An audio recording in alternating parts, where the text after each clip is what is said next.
Hello friends, welcome back to my channel fun with Mukta. कैसे हैं आप सब? आई होप आप सब स्वस्थ और मस्त होंगे।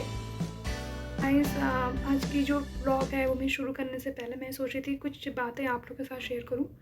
अभी कुछ दिन पहले किसी ने मुझे कमेंट में ही कहा था कि आप इतनी जल्दी कैसे उठ जाते हो, ये पॉसिबल ही नहीं है। तो एक्चुअली मेरे साथ कुछ इस तरह से रहा है कि जब मेरे दादा दादी, जब मैं बहुत छोटी थी, मतलब मैं आपको बताऊं, जब मैं 4th क्लास में थी, तो दादा दादी हमारे साथ उसमें रहा करते थे। हमारे ग्रैंड पेरेंट्स हमारे साथ रहते थे, तो वो सुबह वॉक पे जाया करते थे, तो वो मुझे भी साथ में लेके जाते थे। तो वहाँ धीरे धीरे, मतलब मैं उनके साथ जब जाती थी तो मुझे नेचर में घूमना टहलना वो सब मुझे बहुत पसंद, उसी समय से मेरी हैबिट हो गई थी एक्चुअली। वो कब मेरी धीरे धीरे हैबिट बन गई। फिर हम लोग जब छोटे छोटे जब क्लास में हुआ करते थे तो सुबह में उठना, तो फिर जाना, तो वो धीरे धीरे एक हमारा रूटीन का हिस्सा बन गया था।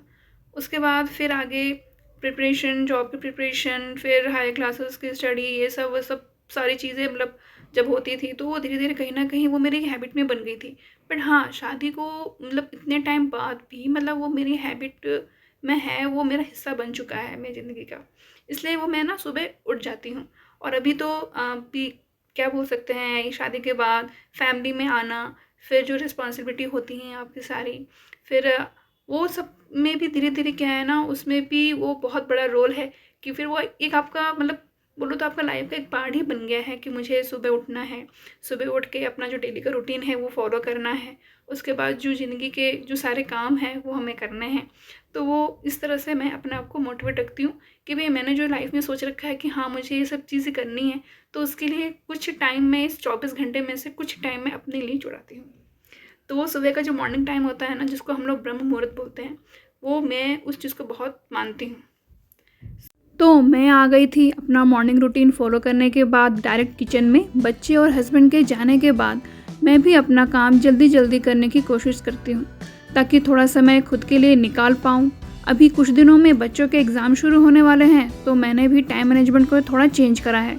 अपने जॉब के साथ साथ बच्चों के स्टडी के लिए भी थोड़ा एक्स्ट्रा टाइम दे सकूँ, ये मेरी हमेशा कोशिश रहती है, क्योंकि बच्चों को स्टडी करवाने के लिए थोड़ा आपको भी माइंड से फ्री रहना बहुत ज़रूरी होता है। अगर आप मेंटली स्ट्रॉन्ग एंड रिलैक्स नहीं रहोगे तो बच्चों की स्टडी एंड ऑफिशियल या बहुत सारे काम होते हैं जो डेली सर्वाइवल के लिए होते हैं, जो भी लाइक छोटे मोटे जो काम होते हैं ना, उस पर भी आप फोकस नहीं कर पाते हो। जैसे कि कुकिंग, क्लोथ अरेंज करना, बच्चों के रूम को अरेंज करना, सब कुछ मेस्ड अप हो जाता है। फैमिली के साथ फ्री टाइम स्पेंड करना भी, बहुत सारे काम एक साथ बहुत इकट्ठा हो जाता है। मैं अपने डेली के जो काम होते हैं ना, उस काम को थोड़ा सा पार्ट वाइज डिवाइड कर लेती हूँ ताकि एकदम से मेरे ऊपर भी ज़्यादा बर्डन ना पड़े। यहाँ आप देख रहे हैं कि मैं लंच की प्रिपरेशन कर रही हूँ। चने दाल की जो तड़के वाली जो दाल होती है ना, वो यहाँ पे मैं बना रही हूँ। मेरे घर में सभी को पसंद है। हाँ, तो मैं ये बता रही थी कि माइंड से फ्री और रिलैक्स होना बहुत ज़रूरी है, क्योंकि ये हमारे डेली के जो सर्वाइवल नॉर्मल काम जो करते हैं हम लोग, उसमें बहुत हेल्प करता है। अगर आप डेली नॉर्मल काम ईज़िली हो जाता है आपका सारा घर का, तो बाहर के जो काम होते हैं ना, ऑफिशियल वर्क, फैमिली, बच्चों के स्टडी, सब कुछ मैनेज ईज़िली हो जाता है।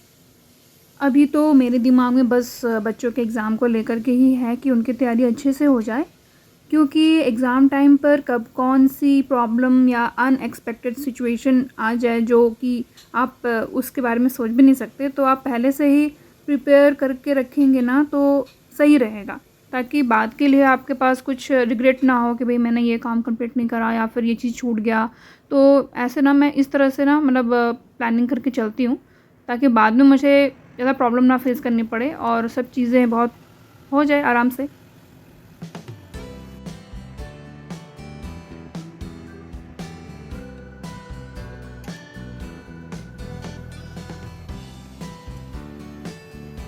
नहीं तो बाद में ना बहुत हड़बड़ाहट सी हो जाती है कि बस लगता है कि कब कैसे क्या करें। तो इससे अच्छा है कि आप पहले से ही तैयारी करवा लें बच्चों के एग्ज़ाम से पहले ही, तो वो बहुत अच्छा होगा, ईज़िली होगा आपके लिए भी हैंडल करना सारी चीज़ों को, और माइंड से भी फ्री रहोगे। तो अब मैं यहाँ पे बना रही हूँ मूली का साग। में भी शायद बहुत लोगों को पसंद हो, या फिर जो लोग बिहार से बिलोंग करते होंगे ना, तो उनको पता होगा कि भाई अभी ये जो विंटर सीज़न में ना जो मूली जो आते हैं ना, ये उसके ना बहुत हरे हरे पत्ते होते हैं, तो मुझे ना उसका मतलब साग बहुत पसंद है।